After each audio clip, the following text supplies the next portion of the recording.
Alors, chers amis, je me suis toujours intéressé et interrogé au sujet d'une bracha que j'aime beaucoup. Mais bon, on ne la récite que lorsqu'on monte à la Torah. Ah? Pardon? Oui, elle se termine par noter la Torah. Et c'est quoi là-bas? C'est quoi le Noussar? C'est quoi le texte de la bracha? La bracha qu'on est mevarer après la lecture.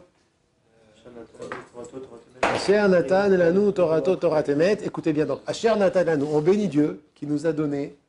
Ah, ça veut dire quoi bénir Dieu? Ça veut dire extraordinaire. Quelle est la plus grande des tovot? Quel est le plus grand chesed qu'Akadosh Baruch Hu a fait avec nous depuis la nuit des temps, depuis la création du monde? De donner la Torah. De donner la Torah. Si on réalisait, si on avait les yeux pour voir et l'esprit pour comprendre la chance qu'on a.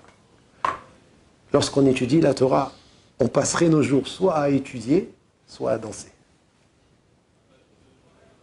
Ça veut dire danser, pourquoi tu danses? Parce qu'il nous a donné la Torah. Bah, étudie, oui, tout de suite. J'étudie. Qu'est-ce que tu fais après? Bah, je vais danser. Pourquoi tu vas danser? Parce que j'ai étudié. C'est pas des blagues, Rabotai.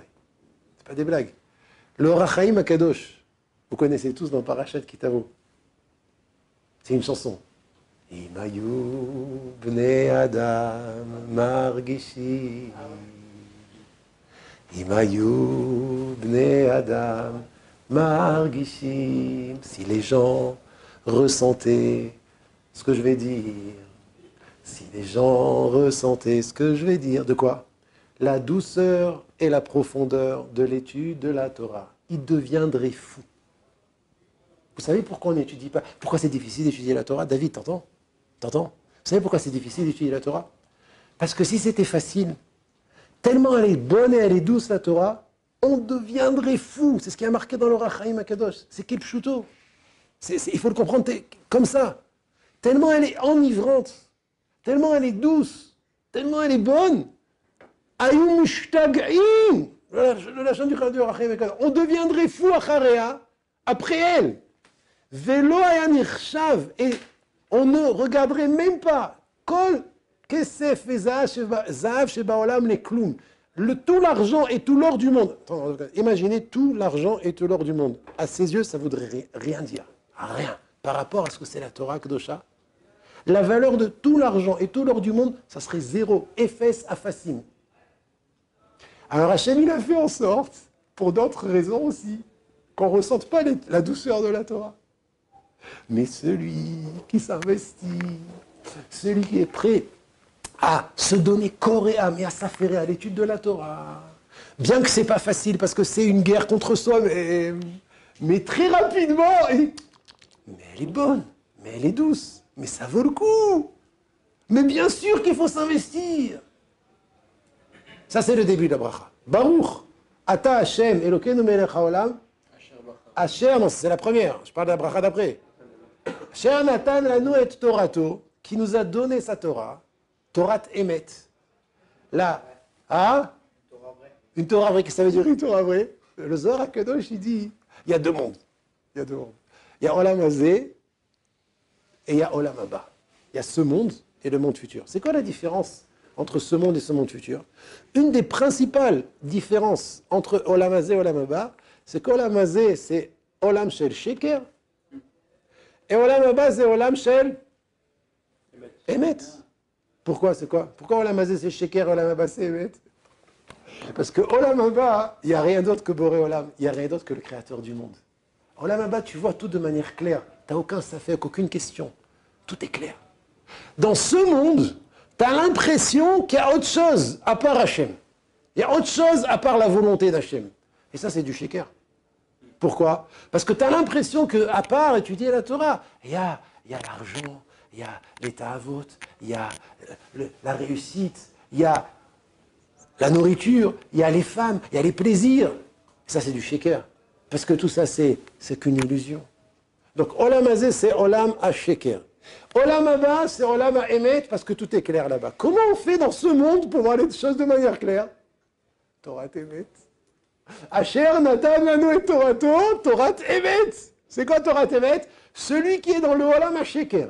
Et il attrape la Torah. Et il s'affaire à son étude, il voit tout de manière vraie, comme dans le Olam Haba. C'est-à-dire, il vit dans ce monde grâce à la Torah comme dans le Olam Haba.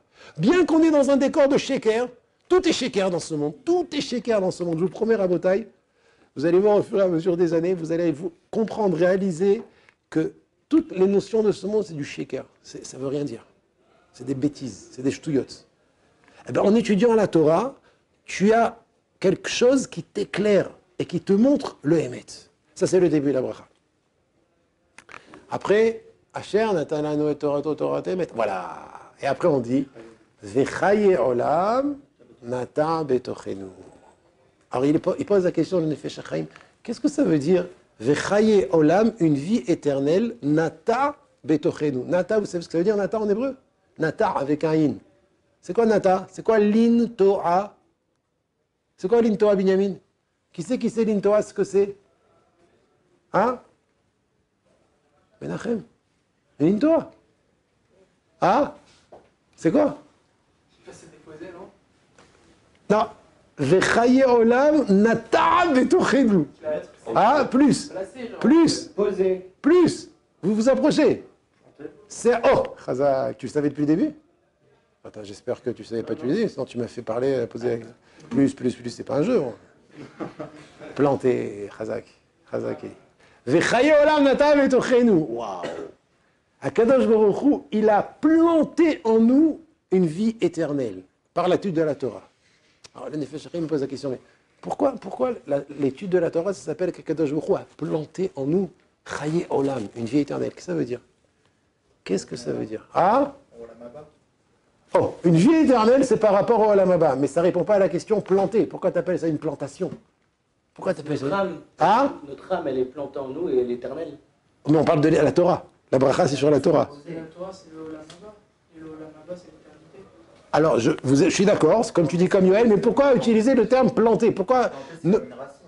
Et donc Ça vient même de notre création, ça vient même de l'intérieur du juif, où c'est planté en nous, c'est ancré en nous. Il y a fait mot. C'est une première excellente réponse, parce que c'est ancré en nous. Il y a fait mot, je suis d'accord. C'est ancré en nous. Mais il y a encore autre chose, David. Alors tu te rapproches, c'est une deuxième excellente réponse. De la même manière qu'une plantation, on doit en prendre soin. Alors on doit, comme il a dit Yoel, savoir premièrement réaliser que la Torah c'est quelque chose qui est en nous. C'est vrai, j'ai dit tout à l'heure que c'est très dur, dur, mais d'un autre côté c'est en nous. Il faut juste enlever les choses qui nous empêchent d'arriver à nous-mêmes. Deuxième chose, il rajoute David, que de la même manière qu'une plantation, on doit prendre soin. Alors la Torah aussi, pour qu'on puisse se construire dans l'étude de la Torah, on doit l'arroser tous les jours. L'arroser, des engrais, enlever les mauvaises herbes, faire attention, on avance. Mais il y a une troisième réponse à Mosaï, celle du Nefesh HaChaim, elle est extraordinaire. Je t'écoute, Yaron. On a beau essayer d'enlever cet arbre plus profond, il reste toujours là. Ça, tu rejoins un petit peu l'explication de Yoel. C'est en nous. C'est en nous. Et que même si on coupe, ça repousse. Exactement, parce que c'est en nous, Donc la Torah, elle est en nous, mais il y a une troisième réponse, Rabotai, extraordinaire. Yoel. Moi j'aurais dit peut-être planter comme une racine, qu'après il faut mettre, s'il faut s'en occuper. David, ce qu'il a dit David. Ah, l'arroser, le soleil, etc. Ah, l'arroser, l'entretenir. Allez, écoutez la réponse du Nefesh HaChaim. Rabotai, écoutez la réponse du Nefesh HaChaim. Ah, au fait, où est-ce qu'on retrouve ça dans la Tfila, ce terme? Les Birkat HaShachar. Je t'écoute. On retrouve le principe de Nata Betochenu, que la Torah il a planté en nous. Ça c'est une bracha. Ma question c'est Nata Betochenu, où est-ce qu'on le retrouve dans la Tfila? Bon, je vous donne un indice, vous avez gagné, c'est Shacharit. C'est dans Shacharit.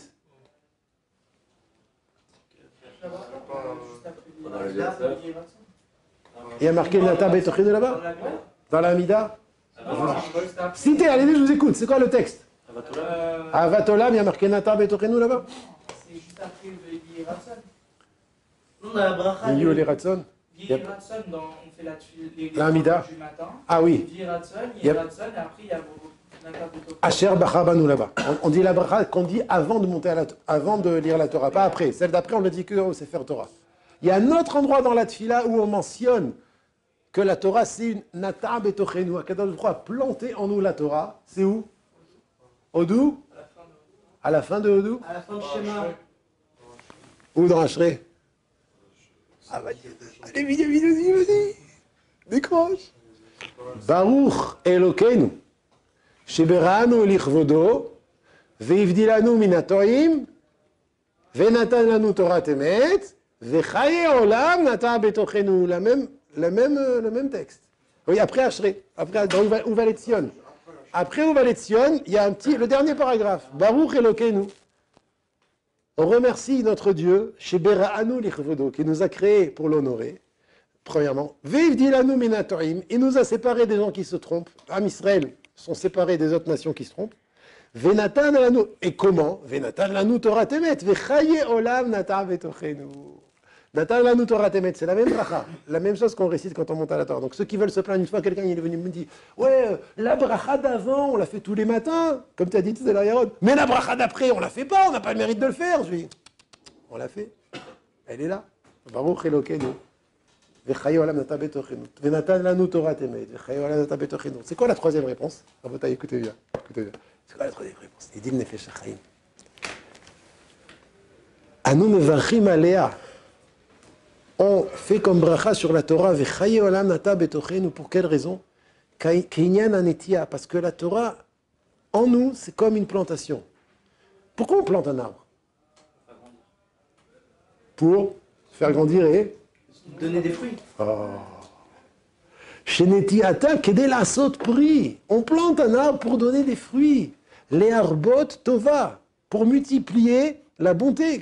Tova, c'est les bonnes choses. Allez demander à des agriculteurs, on plante des arbres pour avoir des fruits.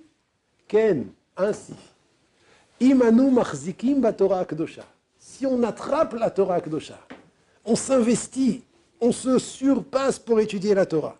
Bechol kochenu, de toutes nos forces. Karaoui, comme il faut. Anu manchilim chaye ad. On fait hériter à tout. Manchilim, c'est faire hériter. C'est pas seulement nous qui héritons pour nous-mêmes, c'est même faire hériter pour les autres. Chaye ad, une vie éternelle. Ou mamshichim, et on fait descendre. Mishorsha ne'elam lemala mikolamot. Du shoresh de la Torah, de la racine de l'endroit où la Torah se trouve. Tosefet kdusha ou bracha ve'or gadol bechol olamot. On fait descendre de la source de la Torah un rajout de Kedusha, de Bracha, de Or Gadol dans tous les mondes. Ça veut dire quoi dans tous les mondes? Tous les olamot spirituels jusqu'à notre monde. Et donc c'est pour ça qu'on dit ça veut dire on remercie Hachem. Alors c'est vrai ce qu'il a dit Yoel, ce qu'il a dit David, et le Nefesh HaChaim rajoute une troisième explication. C'est quoi Nata Betochenu? Sache que la Torah c'est comme une plantation. Lorsqu'un juif il étudie la Torah, il amène des fruits, l'herbot tova. Il fait descendre un shefa, une abondance spirituelle et matérielle dans tous les olamot jusqu'à ce olam hazé.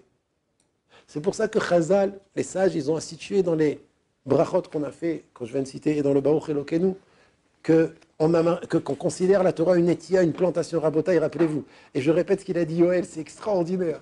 La Torah, c'est ancré en nous, c'est planté en nous, ça fait partie de notre essence même. Et je rajoute avec ce qu'il a dit David, je continue avec ce qu'il a dit David. Et donc il faut l'entretenir.